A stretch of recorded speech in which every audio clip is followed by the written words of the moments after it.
Good morning guys, it's me again, Leticia's Kitchen. For today's vlog guys ay magluluto tayo ng tofu. So ito yung tofu na ating iluluto. Dalawang klase, ayan. Meron, ayan, dalawang klase yan guys. And then na-fry ko na rin yung ating scallion. Ayan na, naglagay na ako dyan ng sabaw. Yung frinay muna natin yung garlic, scallion at saka ginger. And then saka tayo naglagay ng sugar. Kinaramelize ko muna yung sugar bago ako naglagay ng soy sauce at saka water.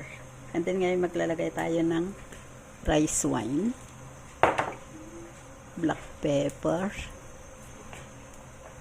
mountain pepper, and 5 spice. So ayan guys.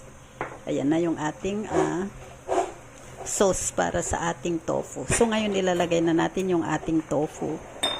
So, ito na yung tofu natin. Lalagay na natin. Ayan. Ang dami niyan, guys.